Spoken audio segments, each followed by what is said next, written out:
Hello and how you doing, and welcome back to Two Jagoffs. I am Austin Cairns, right back here at Point Park's Media Hub, and today we're bringing on a very special guest. He is the other half of Fourth Line, personally one of my closest friends in the professional wrestling business. Please welcome the Muay Thai maniac, the shoot psychopath, KC Warr. Let's fucking go. Let's fucking go, bud.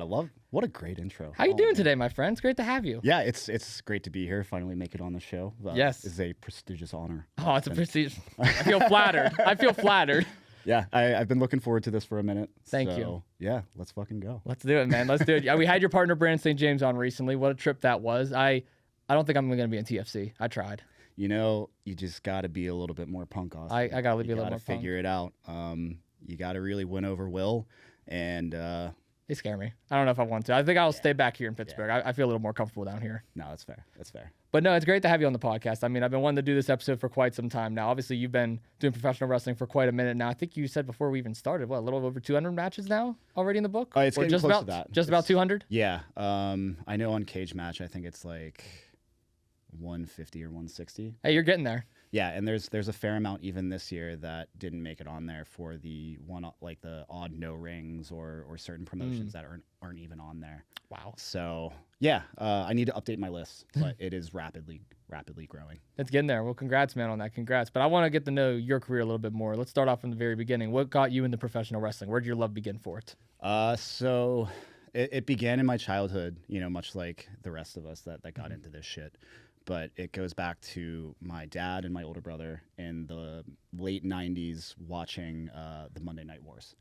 So it was classic. Yeah. So it was like WCW was on all the time, Raw was on all the time, and then going through the merger and all that shit.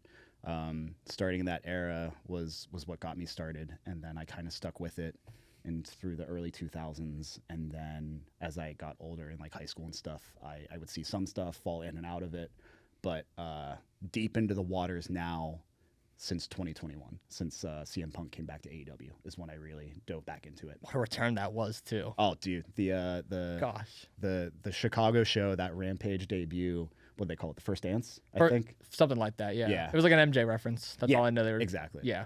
And selling out on a rumor again, you know, like it's really, really cool. And his career is one of the things that definitely inspired me.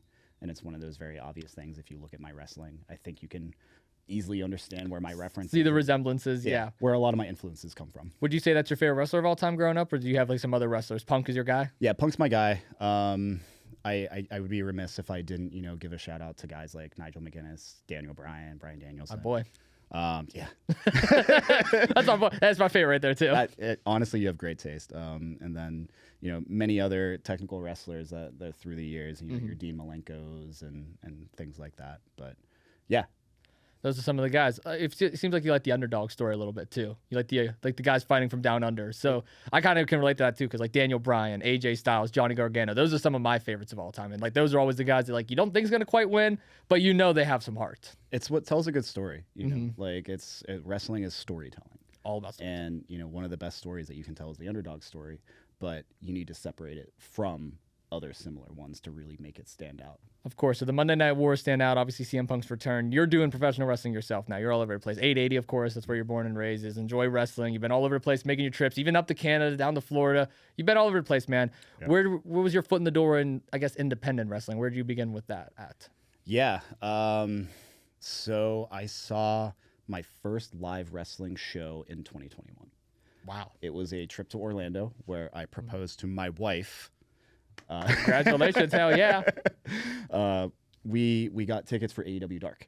So it just happened to be, you know, crossover while we were there. They were still filming Dark in Orlando at Universal Studios and the stages there. And so it was, they filmed for a couple hours. And so it was just really, really cool to see studio wrestling effectively. And they had guys on there. We met Eddie Kingston, Orange Cassidy, Joey Janela and Sonny Kiss were the main event in an unsanctioned or it was like a hardcore match, but it really stood out. It was just like really, really cool because, you know, those handful of wrestlers came out and talked to everyone that was out there, and for that being our first live show was just like, holy shit, this is awesome. Like, this is what I've been missing the entire time, you know? So, yeah. And now 880 Wrestling, obviously you were part of Steel City Killers. Brandon St. James obviously came up around the same time as Nick Wild, Reese Hayes, Gianni Michael Americo, all the great ones that's at the top of the roster right now. What was that like? Where was that whole training process beginning like? Meeting Brandon? Talk a little bit about that. Yeah. Very vivid memories of being there August of 2022. There's a picture that gets circulated with us every now and then where it's Gannon, Lawless, and MV in the ring. And you can see, or I don't think they were in the ring. I was in the ring.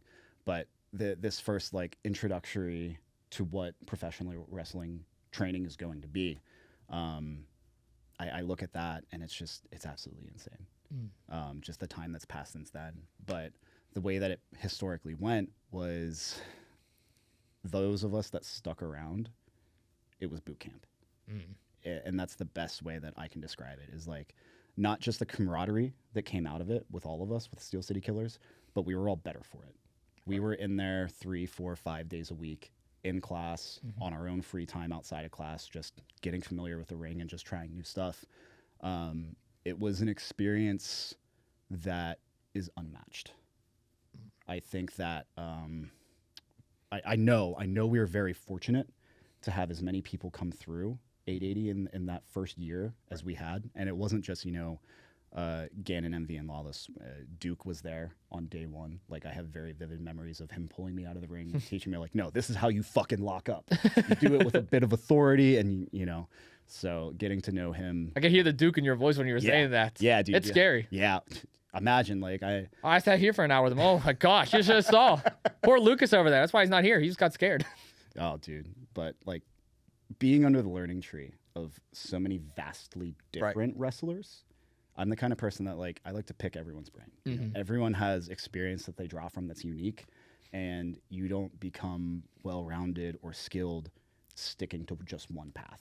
Couldn't agree more. You can't be a one-trick pony. Exactly. In any form of business. And that's why I've learned throughout my time at college and even just doing broadcasting, which even though it's a little bit different than wrestling, it's still kind of the same boat. You got to make connections. The more people you know, the more hands you shake, the better you're going to be and the more familiar you're going to be, because who knows when an opportunity pops up somewhere. Hey, I might have met this guy at like a party or something, or maybe met him at a wrestling event, but maybe 3 years down the line, he's looking for a commentator. He's looking for a wrestler, looking for someone to fill a spot. Yep. Hey, I know this guy. I met him a couple years ago. Let's call him up. Let's hit him up on Instagram or Facebook or something.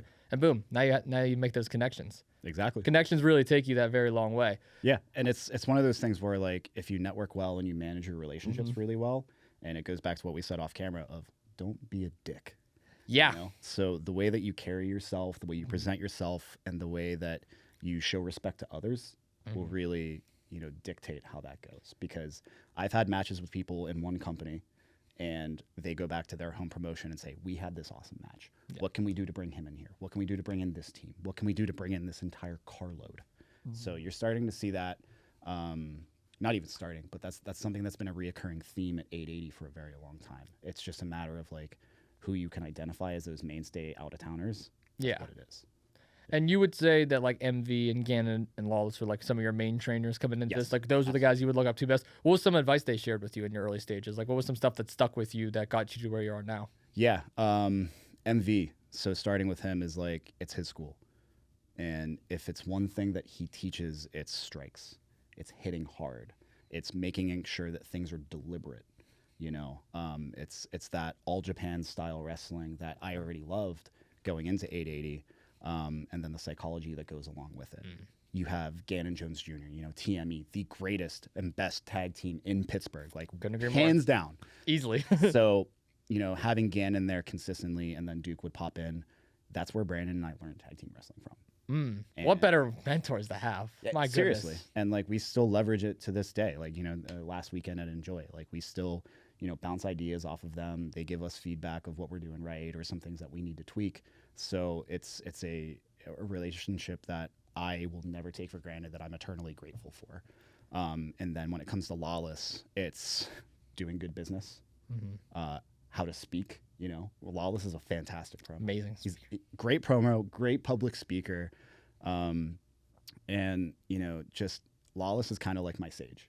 If I need advice anywhere, personally, wrestling, whatever, he's the level head that I'll go to.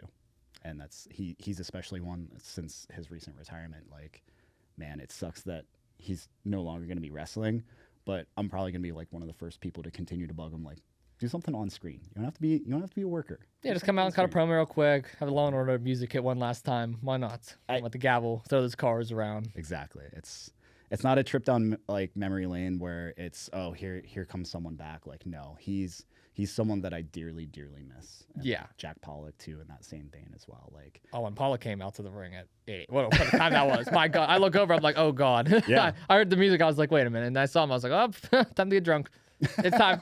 It's Bud Light time. It's Bud Light time. It's Bud Light time. 880 Wrestling has seen a bunch of different eras. There's the New Ken era. Obviously, we're at the shop for a while. That's actually where I started, was at the shop. I was at the New Ken show a couple times as a fan, but shop was where I began with you guys, my career. Yeah. And now we're in the new location, Allentown.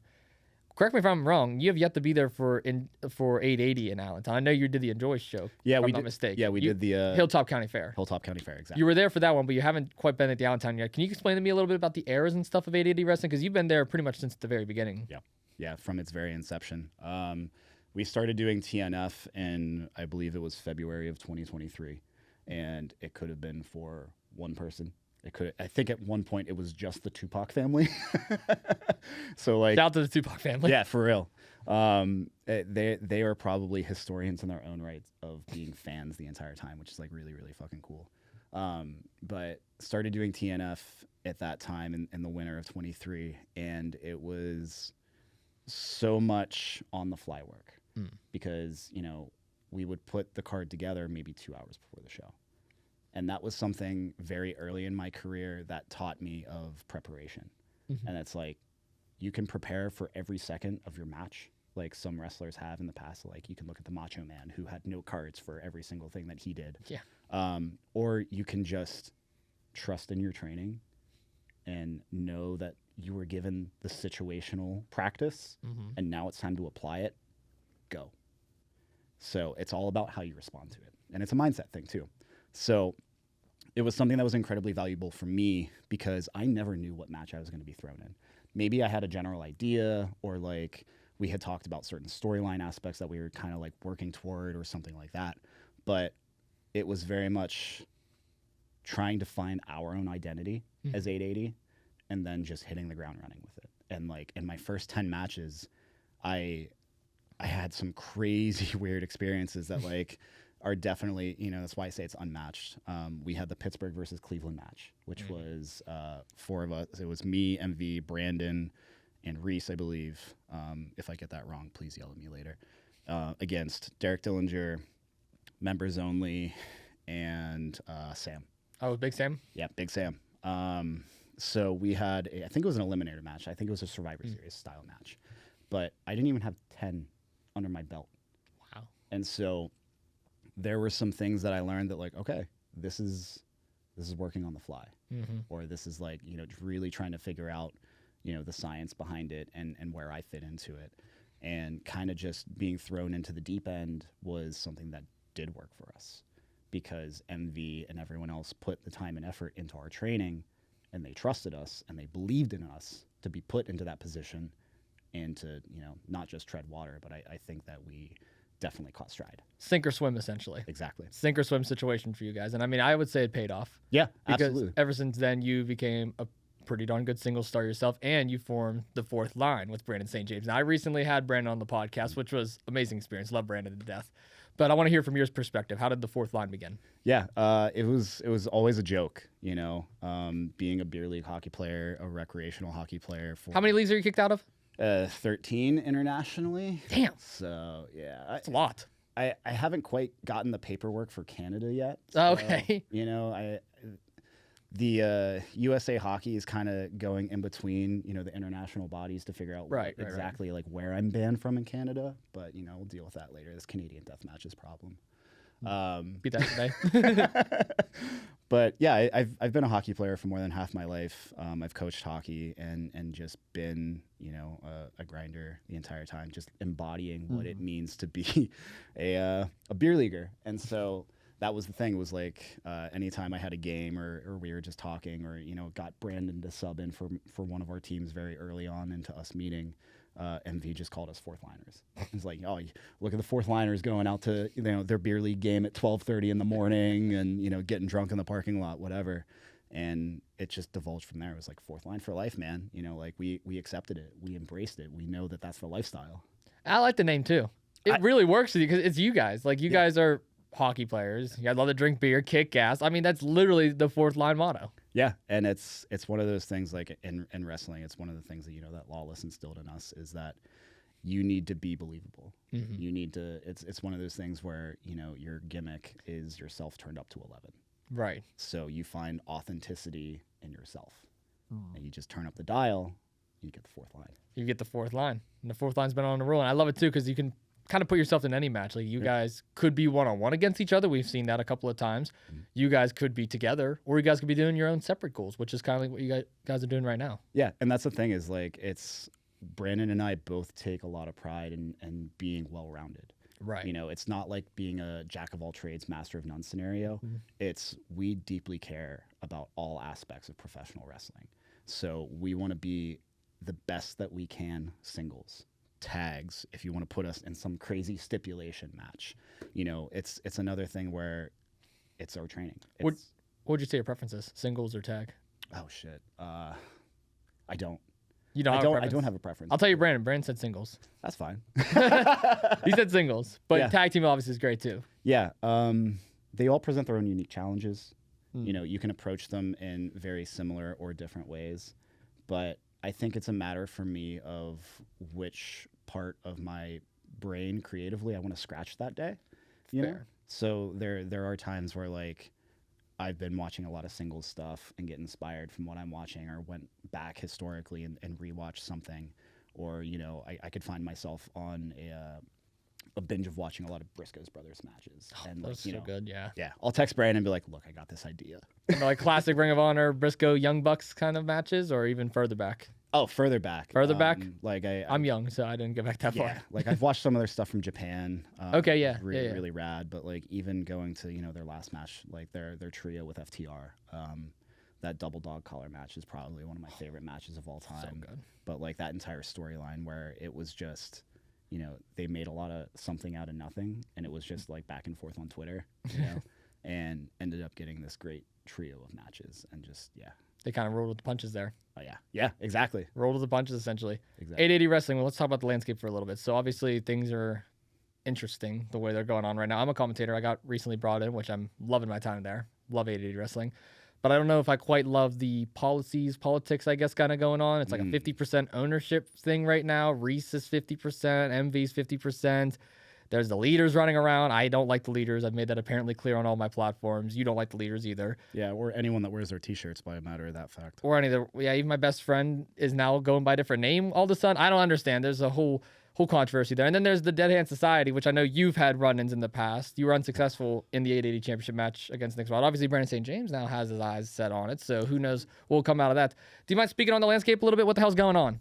What's going on, Casey? It's a tumultuous landscape, to say the very least. It's all the wolves are at your door at once, and very much so. I feel outnumbered. Our backs are against the wall a lot of the time, where we're looking over our shoulder if it is the Dead Hand Society, if it is leaders by example. But if it's anything about the fourth line, is that we love a fucking fight. Love the fight.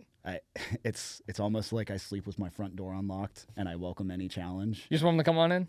Come right in. See what happens. Does the wife approve? You know what? She might honestly be tougher than me at some points. So, hell yeah. She's a little firecracker. Don't fuck with her. Give her a hockey stick too, and right over the back. You ever take a hockey stick to the back? I've taken a hockey stick everywhere. Everywhere? I've taken one over the back. Yeah, it does. Like, arguably, like one of the worst weapons that you probably could be hit with, especially if it's like an old street hockey, like wooden coho stick. Yeah, that fucking hurts. But also me, I carry around one of my own hockey sticks that I broke in a game situation many years ago. One of those 13 hockey fights. One of those ones. Yeah, so that was a whole scenario that I got kicked out of that league for two-handing someone over the face, but like that dude deserved it. It's a whole thing. It's whatever. But I had it sitting in my garage and looked at it one day when I had a pretty big match coming up in 2023, and I knew that I needed a tool in my tool belt that was unique to me. and that I knew I could dish out a lot of damage with, and that's my barbed wire hockey stick that I carry around with me. We've seen you use it a lot of times, even used against you sometimes. Though, unfortunately, some people get in your head with it. You don't ever think it's not a good idea bringing it out sometimes, or you're like, nah, I have to. You know, maybe I do need to be a little bit more mindful of where it ends up. Right. But it's one of those things where I think I would rather have it with me and nearby when I need it. Fair. Than need it and not have it. Okay. Yeah. It's part of your character though too. Like the hockey stick and the barbed wire add something. Something else you do too when you come out to the ring. You get the beer, bash it over your head, and then you just chug it before the match. I've seen you bleed a couple of times just from the beer can. Splash you off your head before the match even began. Yeah. Where did that whole idea begin? Was it Stone Cold?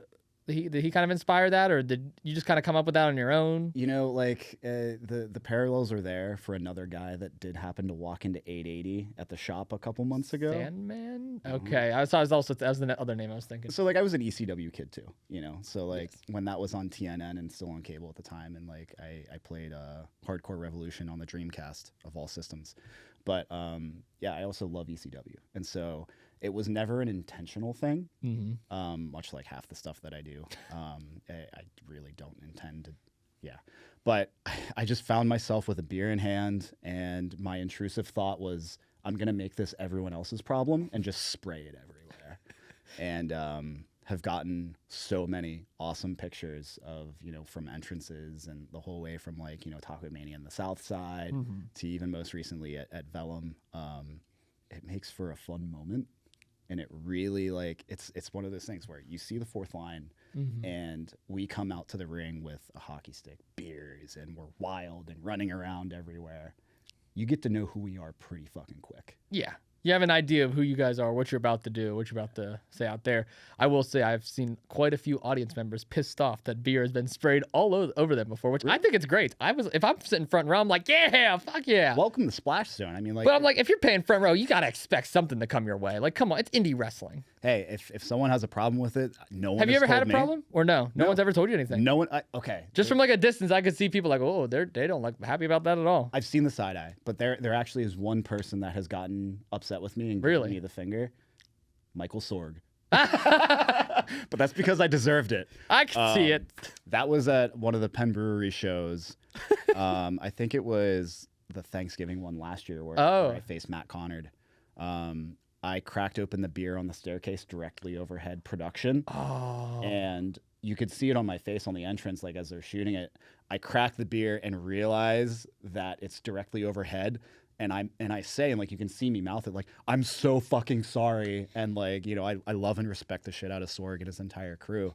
And he just gave me the fingers like, you motherfucker, well, you had one job.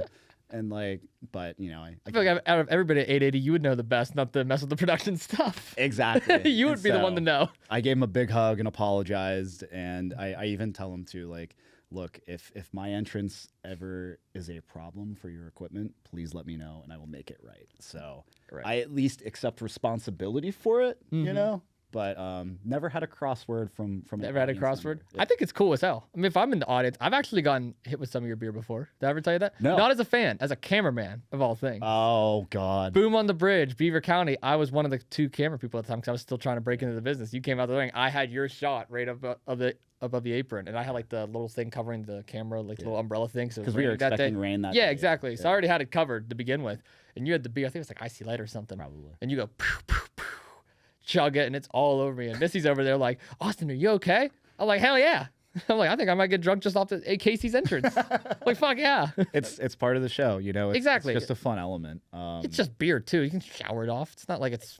You know, all my hockey jerseys smell like beer anyway. So like, it's either beer or sweat. So I'm trying to choose the less. Sometimes blood. Yeah, sometimes blood. Yeah. Yeah. No, that's funny too. Is like when I've done that entrance and like not even realized I've busted myself open. So like I'll have like someone tell me, like I remember Scotty Swimba when went to Fest for the first time and did the no ring against Brandon. I think that was the first time Brandon and I had ever had a match against each other.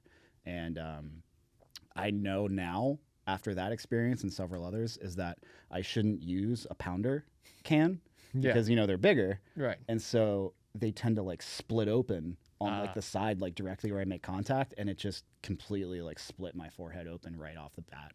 So, right to business. Right, the business. And I mean, you bled a lot too in some of your matches. And I love to ask this to the more extreme guys. I've asked this to Jamie Jameson. I've asked this to Brandon St. James, obviously. I'm going to ask you the exact same question.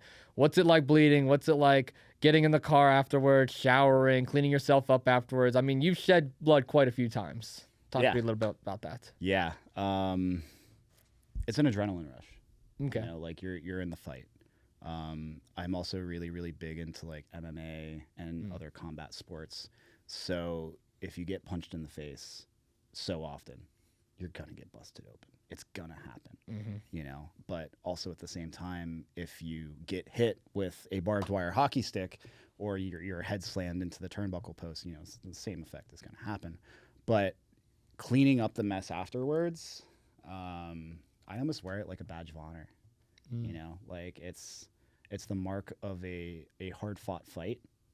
And I take a sense of pride in it. It's literally bleeding for your craft, and not just like in the sense of like, oh, I'm gonna take a picture of this and it's gonna do really, really well on the socials because I look like a badass. No. Don't get me wrong. Some of them do make for great pictures, but to me, it's about the moment. Right. Yeah. Same thing with the skewers thing I saw. The Canadian said that thing was. What does the skewers feel like? Just out of curiosity. Fucking terrible. They fucking hurt. You're not the only person that said that. I mean, you're like getting jammed in your forehead. I'm like, holy hell. You called the match with Wade. Yeah. I may have been the one to introduce them, but I think I can safely say like probably 80% of those skewers stayed in my forehead. Was that the first time you did skewers? Was that match, or have you done it before? No, I've done them before. Oh. I took them in my first dog collar match against Uncle Masty. That was no ring, no rules 5, I believe. That was when we were still doing the no ring matches at the shop. So I got hit with the skewers in that one. I think that might have been the first time, but I can count on one hand how many times. Okay, so not as many, but definitely enough to know. Yeah, they popped up in my match against Jamie. So I mean, it's Jamie. Yeah. I've actually, between me and you off camera, Jamie actually said that you were one of his favorites that he fought in like no ring matches and like extreme matches. He had nothing but nice things to say about That's you. fucking rad. So shout out to Jamie Jameson. Yeah, for that. he's a legend. He's a good dude. Yeah, very good dude. Absolutely. What's the worst thing you would say you've taken? Have you done like glass or anything like that, or like anything? Like what's probably the worst thing you've taken? Yeah, the worst spot that I've taken. Glass hurts. I mean, there's no way around it, and it will probably be that match with Wade, and not just because like I got hit with glass and a lot of extreme shit, but we spent a lot of that match on the outside, and the match before it was hardcore, and please forgive me, I'm forgetting who it was. Don't look at me, you're gonna make me look bad. I know, no, I got my fucking ass kicked, so like it's hard for me to remember. And like, but the match before, I know, there was just glass fucking everywhere. Yeah, like it was just all on the tarp on the outside, and like Wade is not a small man by any stretch of the imagination. You see it, you see when he walks in the fucking room, but just fighting him on the outside with glass shards all on the ground was just a whole other element, because you're literally crawling in shrapnel. And my hands, like I still have like some of the worst cuts and damage, like aside from all the tacks and everything else in that match, was literally from getting thrown, punched, kicked, rolling around, and all that glass was just gnarly. Probably miserable as hell. Yeah, I learned a lot of valuable lessons of that style of match afterwards, so I'm not going to make the same mistakes twice. Did you ride home that exact same night too, or did you at least stay in Canada? No, we got an Airbnb in Toronto, so we drove from Hamilton to Toronto, and that was the night of Game 7. So okay, there you go. So Allison and I went and found a bar and watched the Game 7 of the World Series, because we live in Pittsburgh, we're Pirates fans. You want to see what it's like from their perspective, yeah. We want to see a World Series game, so we're never going to see what a World Series that was, yeah. Oh, dude, it was so exciting. It was so much fun to watch. But like being in the city where the game is being played, it was just like the entire feel was so different. But the strangest thing for me was walking around the city after the Blue Jays obviously losing. I didn't really have stake in it, so just being a bystander in the area, just like caught a couple people on the street that were like very, very upset and letting everyone else know. But like yeah, it was just a very interesting experience because like the sports teams that I cheer for that have won championships, it's it's the most exciting feeling in the world. It is. So just When you finally see that team win that championship, you're like, oh, it feels so good. exactly. Feels so good. I mean, the teams I root for are awful, but that's okay. We can't help the teams that we love sometimes, right? We can't, no. Canadian Deathmatch now. I do want to talk about this a little bit more in depth. You did have your match against Wade Allen. Mm-hmm. Now, I'm not going to lie to you. I love you, KC. Man to man, friend to friend. You're my guy. Same with Brandon St. James. I don't know if I fully agree with the way you kind of hold yourself up there. I'm not trying to rip on you by any means. It seems like when you cross the border, you have a bit of an attitude adjustment. And again, I understand where you're coming from. You want to prove yourself. You want to showcase yourself up there. But do you mind speaking a little bit about why you don't like Canada, specifically Canadian Deathmatch? I think Canada's a nice place. I've never been there, but it seems cool. I mean, all Canadians are supposed to be nice, right? So does that mean they all have spines? They can all easily be broken. Yeah. Canadian Deathmatch came out to say it was a Steel City showdown. Hamilton is allegedly a city that also produces a lot of steel, but are they really known for it? Are they really known for that grit, that toughness, that identity? I don't think so. It's like worshiping a false prophet almost, where I'm going to tell them it's a confidence thing. I know where I'm from. I know the cloth that I'm cut from. Right. You just can't hang. It's not the same. So I'm going to let you know. And that's my style of letting them know. It's no holds barred, right in your face. I'm going to tell you exactly how the fuck it is. I don't care. Don't care. I don't respect them. Oh. I don't give a shit. And if you bring me back, I'm going to hurt the next opponent that comes my way. You got off easy, Wade. We're going to possibly see a part 2 to this maybe down the line? I won't say no. You won't say no? Okay. Well, I will say this. As much as I do love and respect Wade, he has beaten almost every person that came up from Pittsburgh up there. I mean, what? You, MV, John. Oh, thank goodness he beat John. Like a lot. I mean, that's an easy victory. But I mean, it is. Yeah, I could beat John. I don't think I've ever beat John, but that's neither here nor there. You never beat John? I don't think so. Yeah. I'm so sorry for you. I bet he rubs that in all the time, doesn't he? Yeah, he never shuts up, and then I just want to smack the mustache right off his fucking face. Dude, all the leaders, please. All of them. Every single leader by example. Yeah. You too, Carl. Yeah. Behind the scenes, Carl.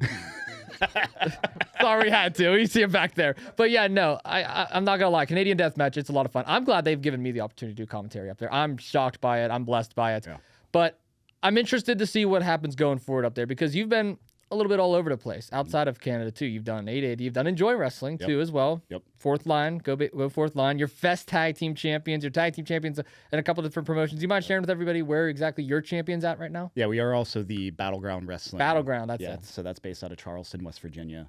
So that one's a lot of fun. We see some also familiar faces that have walked into 880. So we see Zayden Kane, Gen Z, okay.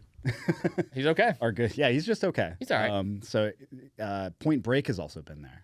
Oh, Johnny and Keegan. Or Carter now, or whatever the hell he goes by. Yeah. He changes his name like 3 times a month, but it's okay. Whatever. I don't envy him for going to the DMV every single time he has to get a new driver's license. So it is what it is. But I guess they won the #1 contendership match that had happened on the same show that we won the titles.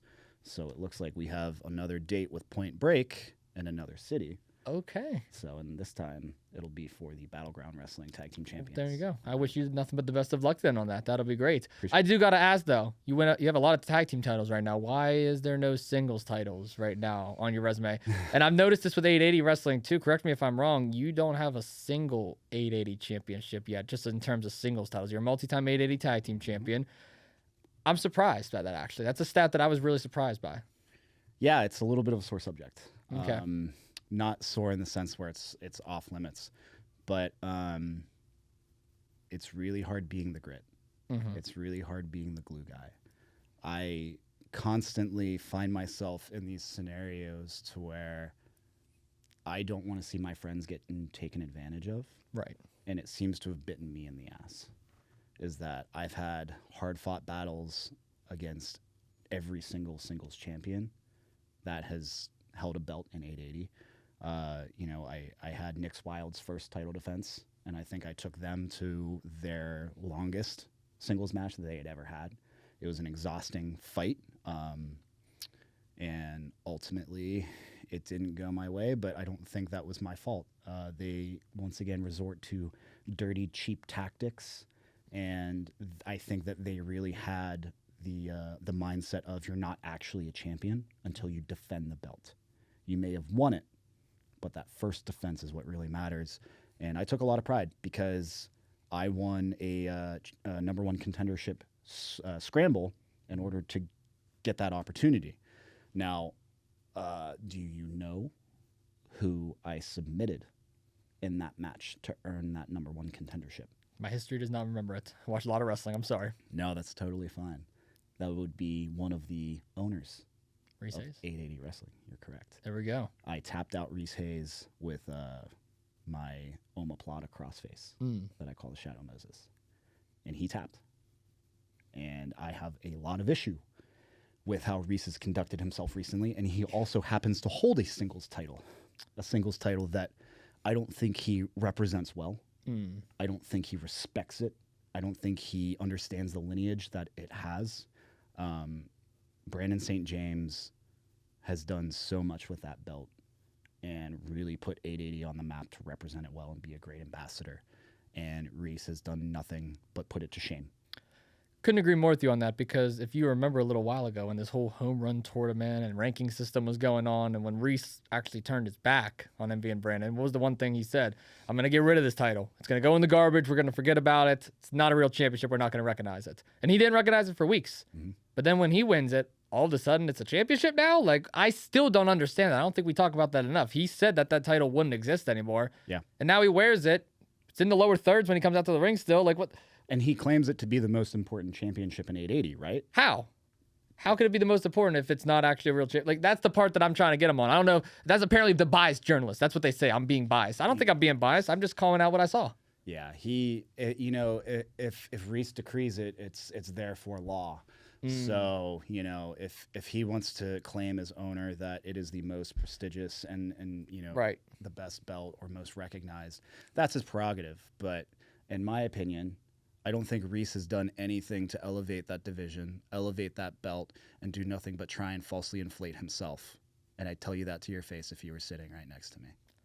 I feel like it's a little personal, too, because if you remember, Reese Hayes unfortunately retired the gavel David Lawless. He is a very close friend of yours. I would consider him to be a mentor and a friend of mine now, just from the short couple experiences that I've had with him, especially here on the podcast. Absolutely.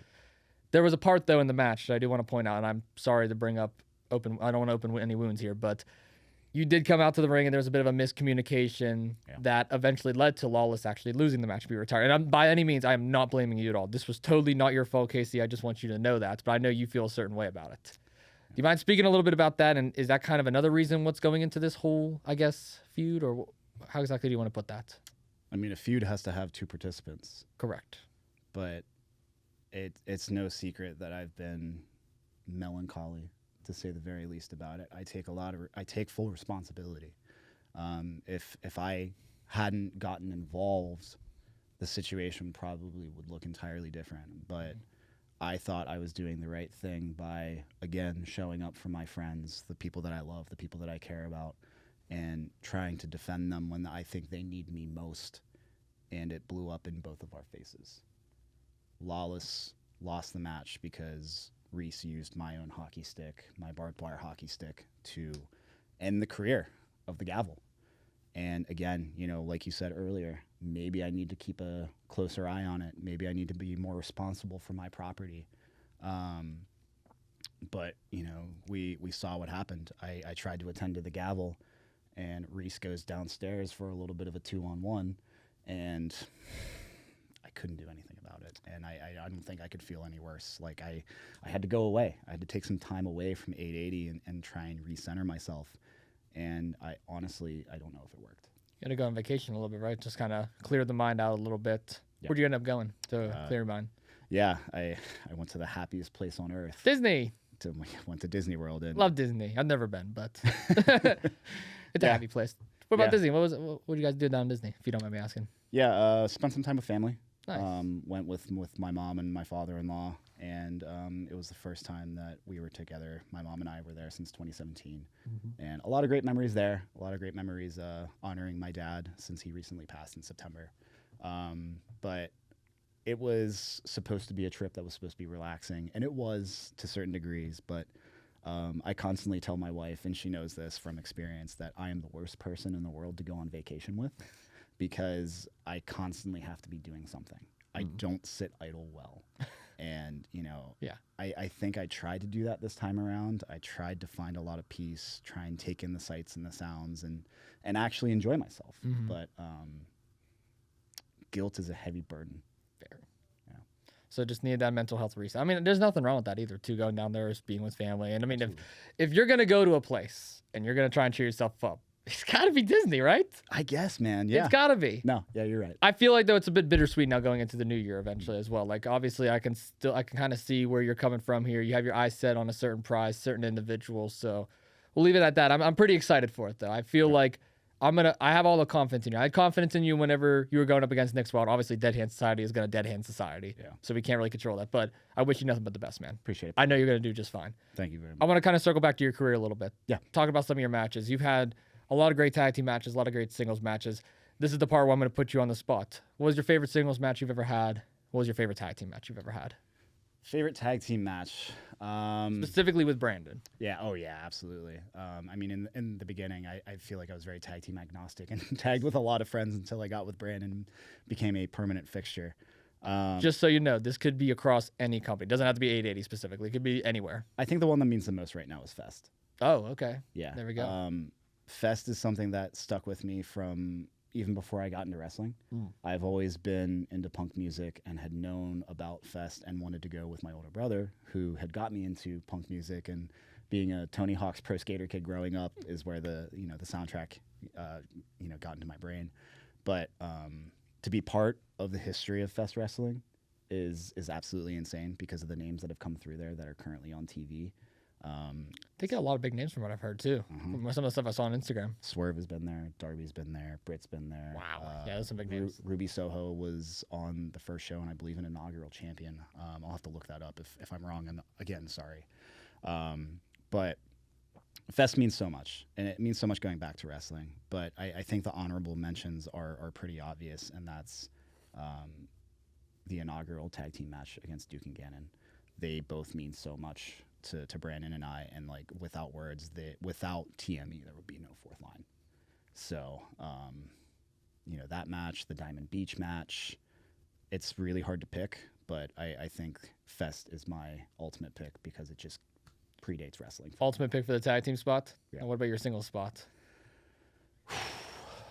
I feel like I had my favorite singles match at the shop. And it was a 1-of-1 that hasn't been done again, and that would be the unsanctioned against MV, and the way that one came together. Mm-hmm. Yeah. I remember that match. Yeah. Do you remember what my position was that night? You were on camera, weren't you? I was on camera. Far corner, if, right side. If I'm not mistaken here, let's see if my memory doesn't fail me.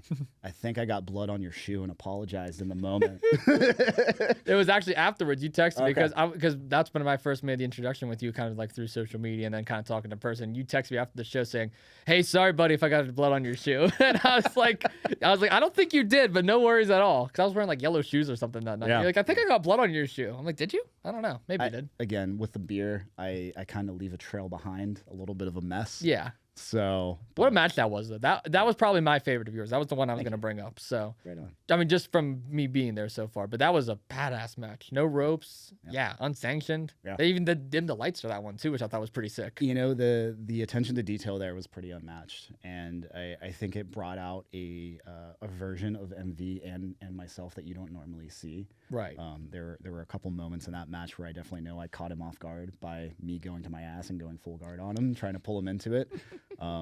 Like I said earlier, I do have a lot of influence from other combat sports, MMA, Brazilian Jiu-Jitsu, Muay Thai, obviously. And there were some tricks that I pulled out of my bag that I don't think I'd ever used in any of my matches there. But yeah, I think that is the one time I have a victory over MV, and that's because we had to throw out all the rules, and I had to, unfortunately, knock out my coach. There was a Penn Brewery match that I liked of yours as well. It was the one with you and Brandon. I thought you guys had pretty good chemistry in that match. Oh my God. Yeah, that one was absolutely insane. And like, again, I would be remiss to not count that as one of my favorites. It's really, really fucking hard to pick. But, fighting your best friend is a very difficult place to put yourself at mentally and to prepare for. But at the same time, it should be one of the matches that you're most prepared for. Of course. There was a spot in the match that I like specifically, like where you both like kind of took each other outside of the ring and you both pop up bleeding. You look at each other, you have that moment where you kind of respect each other, and then you just start beating the hell out. Like that right there is already perfect storytelling in itself.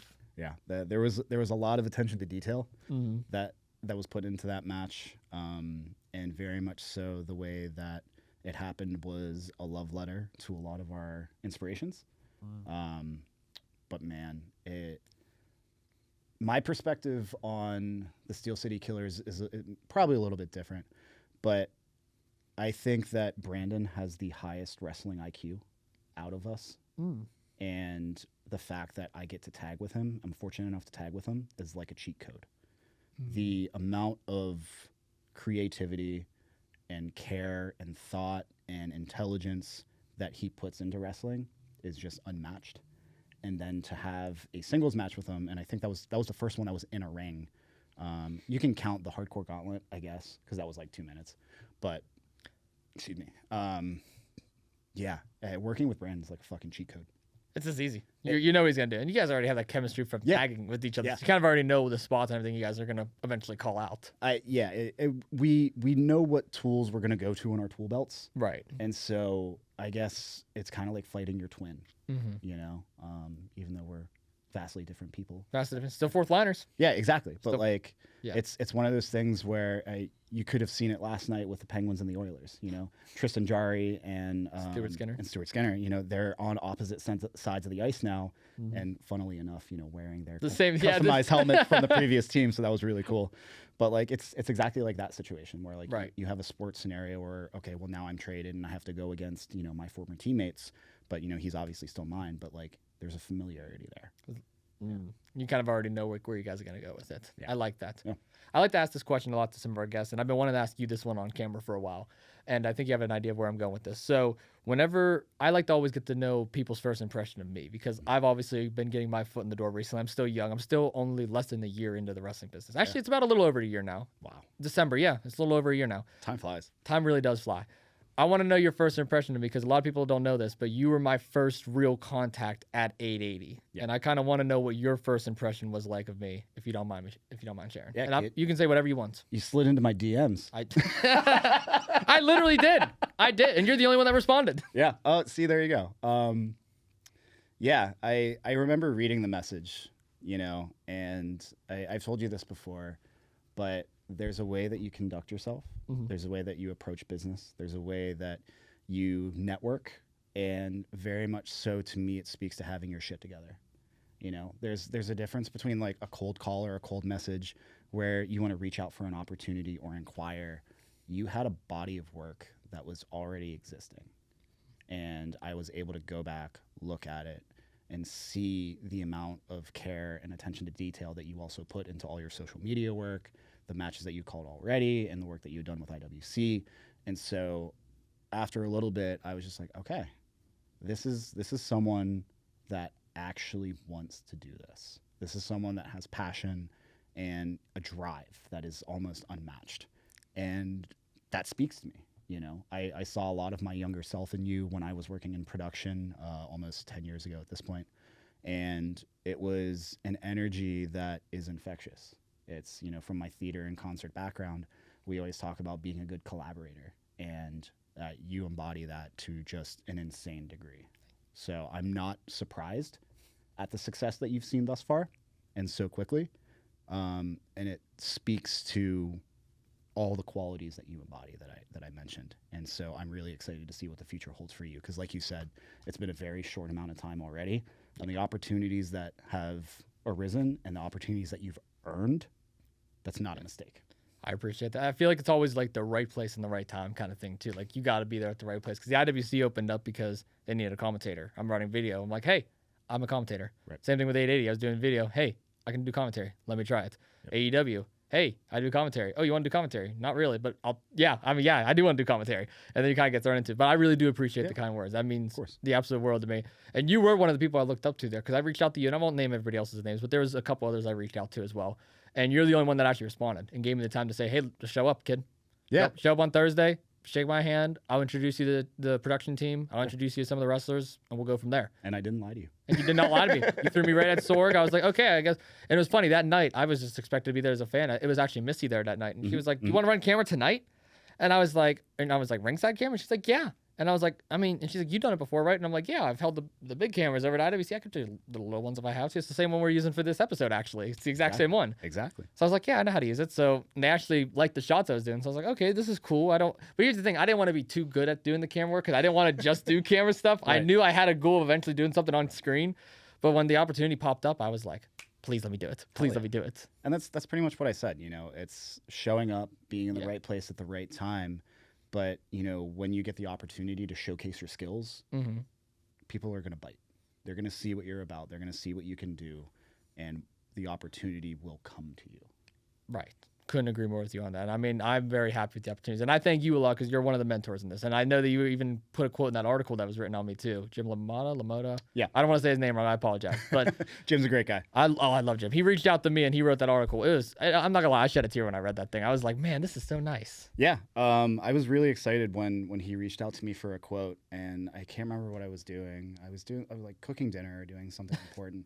And I was like, no. This is for Austin. This is fucking big. I'm gonna make sure I prioritize this because I honestly didn't know what Jim wanted. If he just wanted like a quick blurb or like a sentence or two, and I'm like, fuck this. Like, I'm gonna give Austin his fucking flowers, and like this kid fucking deserves it. So I'm glad he included as much as I gave him. Oh, I appreciate that because he asked me a couple like people that I reached like mentors of mine, and I was like, okay, Palace, Joe, Casey. Those were like the only three people that came to mind because those were like the three people that gave me the most, That's some crazy company to be in. Dude, you're up there, and I have to be honest with you. You're one of the people that gave me all the credit, so I really do appreciate it. I want to talk some sports with you now. What sports are you into? What's some of the favorite teams, favorite sports, outside of pro wrestling, obviously? Yeah, I mean, obviously I'm a very big hockey guy. Big hockey guy? Yeah. Favorite team? So it is a tie between the Penguins and the Winnipeg Jets. Okay. Yeah. Okay. So I was a kid that watched Teemu Selanne growing up, the Finnish Flash. So when he set, the record in his rookie season, it was incredible shit to watch. I was very, very young, and that's when ABC still showed hockey on, basic cable at the time. And then when they had moved from Atlanta to Winnipeg in 2012, I was all about it. That was my senior year of high school. And I very vividly remember, like, they didn't even have a jersey unveiled yet when they had the NHL draft. Wow. And so their first overall pick was Mark Scheifele. And he is not pictured in a Winnipeg Jets uniform that, for the team. It was just the basic, like, NHL shield. And, like, I had known about his career in the minors in Canada for a while. And just, like, I knew the kid was going to be great. And he's one of my favorite players to watch. And, like, so cool to watch his career from the very beginning in Winnipeg. And one of my favorite stats for myself, I'm a big stats guy. I had been to every single Winnipeg Jets Penguins game since they came back to the league. Wow. I missed my first one. When? For my wrestling debut at 880. Oh. January 13th. And is that still the only one that you've missed to this day? Dang. I mean, if you're going to miss it for something, that is the thing to miss it for. And that was a hard negotiation because also the first date with my wife was a Jets-Penguins game. Did you take her to the Jets game? Or? I did. Okay, good. I did. And so that was... It wasn't just for the date, it was also for the streak. Exactly. So, like, I knew I was going anyway. So I was like, here's a perfect date idea. I know you love hockey, too. So I got tickets. You're like, please, I don't want to break the streak. Look, exactly. Yeah. So, and from that game, she was also hooked. So like, Dustin Byfuglien had, I think it was like an elbow, or he boarded Justin Schultz of the Penguins. And Schultz was one of my favorite players, too, from the Pens Cup years. And I vividly remember, like, both of us standing up at the same time, just shouting, "What the fuck?" And it was like, from that moment, I was like, all right, I think this is my person. That's awesome. Yeah. What a story right there. Yeah. How'd you meet your wife? If you don't mind me asking. What's that story? Of all places? Of all places. Tinder. Right? You know what? I mean, it's a place. It is. And, like, the thing that's interesting about that is she grew up in the town where I worked in a theater. Mm-hmm. So I worked at the Palace Theater in Greensburg for a very long time. And so in getting to know her, we figured out that she was at a bunch of shows that I had definitely worked. And so, you know, we joke that like I was probably running through the venue at some point going to do something and accidentally bumped her over or something. But like there are a bunch of instances where we've definitely been at the same place at the same time. Right. And like she had even considered going to the University of Pittsburgh also while I was there. So I spent a lot of time in the theater department, and she said that she would have, you know, sought that out for community at school to find some friends and stuff. But, you know, if that path was a little bit different, but like, yeah, there's a lot of interesting connections that are there. And we both tend to forget that we met on the apps. And it's kind of funny too, been at the same place, same time, but you don't even know it. And then you make those connections. Correct me if I'm wrong, but did you actually get married over at the Great Lakes Brewery, or was that just a place so you got married over there? And what a moment that must have been, because you did your first real show over there with 880, Cleveland, Ohio. Thank you again for the opportunity, by the way, of doing commentary. I mean, what a full circle moment that must have been for you too. Yeah, and that's a place that means so much to us. Yeah, like it's not even an exaggeration that like without Great Lakes Brewery, without the entire staff there, without Victor and everyone else, our lives would be entirely different. Because our first anniversary, we went out to Cleveland and, you know, did the normal touristy things, and we had gone to Great Lakes and did the tour there. So we you know, I like craft beer and things like that, and getting Allison into that as well. And our tour guide was our friend Victor, who's currently one of the gift shop managers and was one of the big driving forces of making Wrestling at Market Ave happen. And so we kind of fostered this friendship over the last like 8 or 9 years. And he brought his family up to Penn Brewery for the night before Thanksgiving show. So they were in attendance for that, which was really, really cool. But Great Lakes is such a staple of our lives. And the fact that, like, you know, from that first time we did the tour there and saw the venue space, we both kind of had this like thought in the back of our minds, like, all right, I know that like we're only a year into this, but if we do get married, we're gonna get married here. It's really, really rad. And that's ended up what happening. And so just through those relationships and just, you know, fostering good relationships with great people, fun opportunities arise. And that's exactly how the show in Cleveland happened. You get to get married there. You get to put on a wrestling show there. I mean, what more could you ask for? You get to get drunk there. I mean, that sounds like a place to be. Right. And we did it in December just so we could have Christmas ale on tap. So Great Lakes Christmas Ale is like their best beer, one of the beers that they're most known for. And I had more wrestlers there than family. So jokingly. Why does that not surprise me? Well, you know, I do have a big family, but the joke was that because it was in Cleveland, it was a destination wedding. Destination. Oh, it's not that far. It's what, like 4 hours, 3 hours? No, not even, dude. It's 3 hours. 2 hours? 2 hours. He drove, so I don't know. Exactly. So like you cross state lines and it's automatically a destination wedding. But I had a good amount of family that couldn't make it, but we had like 3 or 4 tables of just wrestlers. Wow. And we, as a group, tapped at least 2 kegs. Oh my gosh. Yeah, there was the sauce was flowing. It was going that night. But like we constantly hear, and we felt the same way, is that it was probably like the best wedding that either of us had been to. And like all of our friends that came like constantly say like, look, your wedding was like the most fucking lit one, like from everything that we did. The DJ was great, and it was all by design, you know. I think you'll figure this out as you get older, you know, some sagely advice. Okay. As your friends get married, you're going to be dragged to some shitty, boring weddings, and it's going to suck, and probably family members too. Yeah. Learn from those mistakes and do the exact opposite. Do the exact opposite?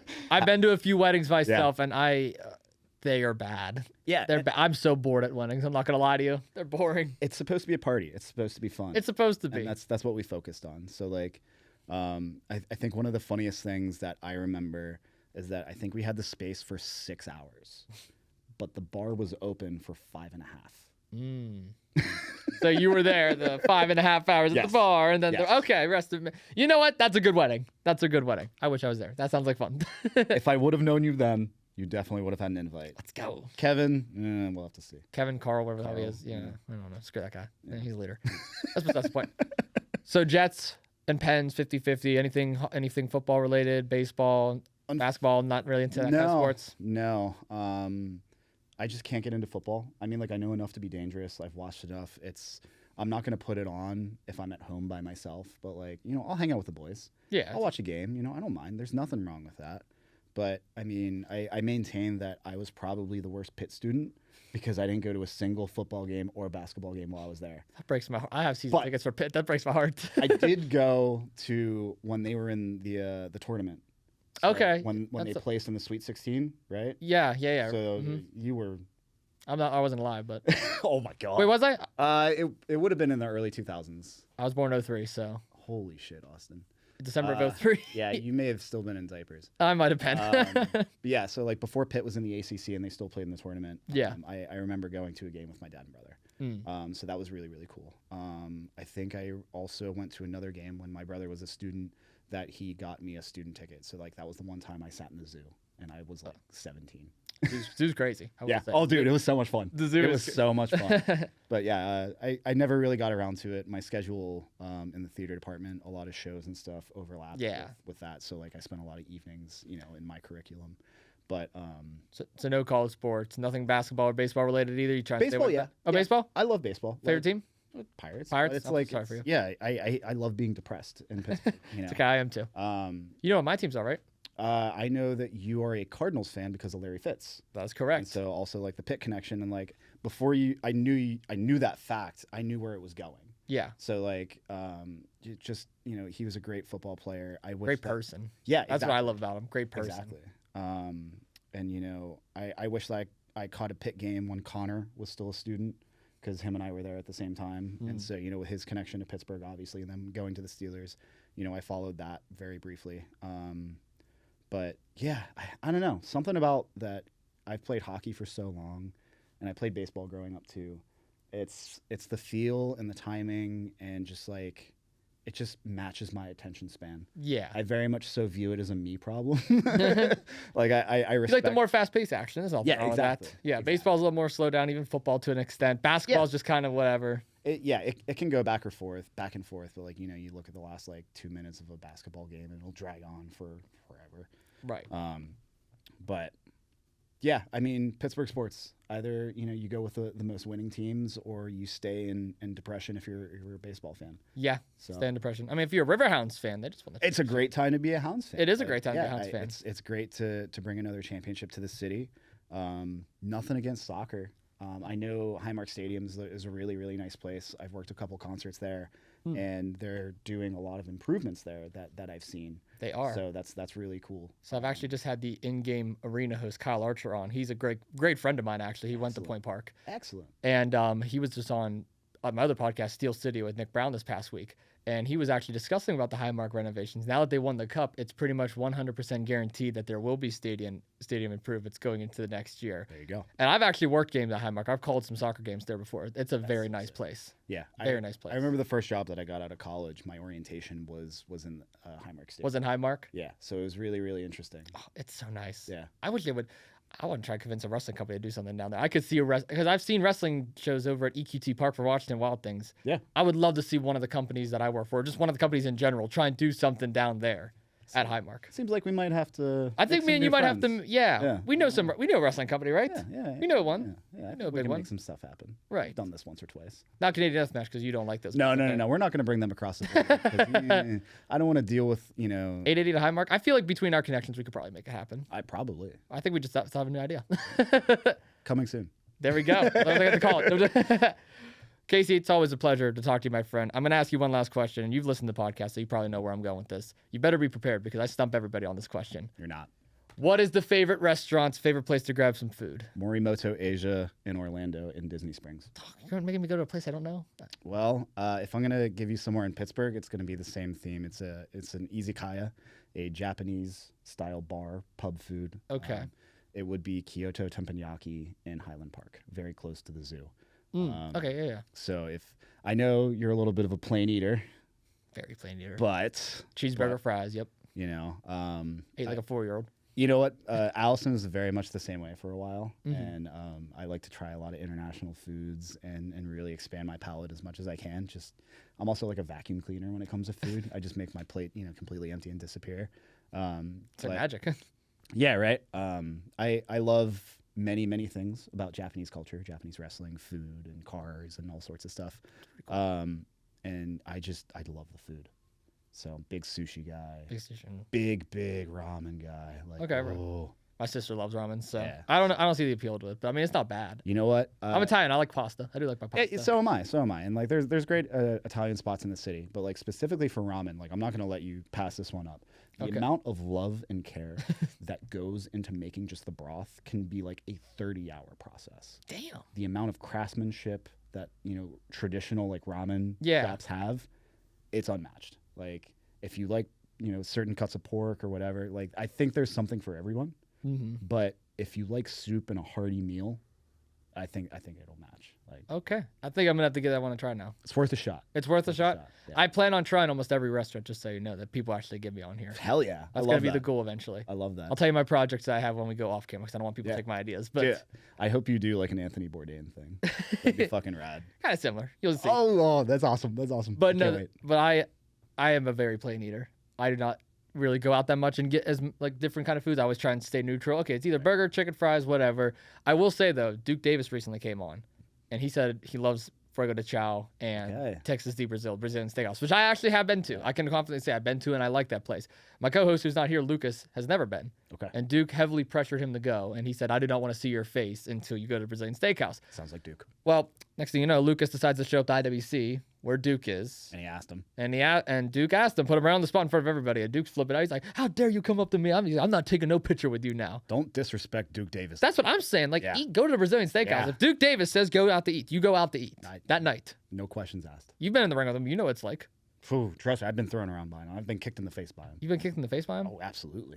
He's thankfully never put his hands on me. I have taken a headbutt from Gannon, though. But, Oh, yeah. That hurts. Yeah. yeah, right here, actually, right in front of the table. It fucking hurt. Not gonna lie. But if you do want something in a similar vein, Okay. has like a sort of Asian feel to it, I suggest trying Korean barbecue and hot pot. There's a place that opened up on Carson by Southside Works. I've gone there once or I twice. actually know what you're talking about. I passed that place. 2 hours, unlimited. Like if you go with like the hot pot and barbecue option, Yeah. but, like you can get as much meat and food as you want in 2-hour window. Just make sure you eat it all, or else you get charged more. But Right. like really good ribeye. Like if you, it's a fun social experience. That actually sounds right up my alley. Yeah, That you- sounds right up my alley. Go there with some of your friends, some loved ones, get a couple beers. You can get a beer tower if that really tickles your fancy. But yeah, my love language very much so can be cooking. So I love to cook for people. What do you like to make? Anything from like Hungry. Italian. What is one of the best? Oh, one of the best dishes that I make are street tacos. Ooh, okay. So it is a marinade that I do that it's like a skirt steak marinade, a little bit of lemon, lime flavors, and grilled pineapple that really bring out a lot. Good carne asada. That's the word that I was looking for. Yeah. I Make do some that. good burgers. Great. Oh, made smash burgers last night. Well, no, technically patty melts, but doing the good wrestler thing, and it was 93.7 lean ground beef. So yeah, just made 3 smash burgers and a piece of sourdough, and boy, were they cheesy and delicious. I love it. I love everything with cheese. Cheese and bacon's my calling, Casey. I gotta There tell go. you what. I feel that. I feel that. Well, thank you so much for really coming on the podcast. I really do truly appreciate it. I've been wanting to make this episode happen for quite some time now. I'm gonna give you the final words. Is there anything you want to leave with me, leave with the audience, or leave with anyone out there? Yeah. Check out 880 Wrestling. Yes. Check out Enjoy Wrestling. Yeah, you can look at Canadian Deathmatch. It's just a matter of, how much you can tolerate weak-hearted Canadian wrestling. That's just death matches, Oh, they're fine. Yeah, there's an art form to it, but, some people bleed to just bleed. I am on Instagram at KC Warr PGH. You can find me on Blue Sky that I seldom use and put some random thoughts out into the universe that are probably things that I don't normally say in the ring. I think about food a lot, I do too. That's why I asked the question. But yeah, anywhere that we wrestle and we love, check it out. There's a lot of great wrestlers that emanate from 880 and a lot of great wrestlers that come through to enjoy. So Pittsburgh wrestling in the city of Pittsburgh proper Oh yeah, is unmatched. totally agree. I would say Pittsburgh wrestling's at a pretty high right now. Hell yeah. Which is much needed, in my opinion. Well, Casey, thank you again so much for coming on the podcast. We'll make sure to tag everything on socials as well. So we'll have that all set and square. Thank you all so much for tuning in to 2 Jagoffs. Make sure you leave a like and subscribe. We'll see you next week in the next one. Peace.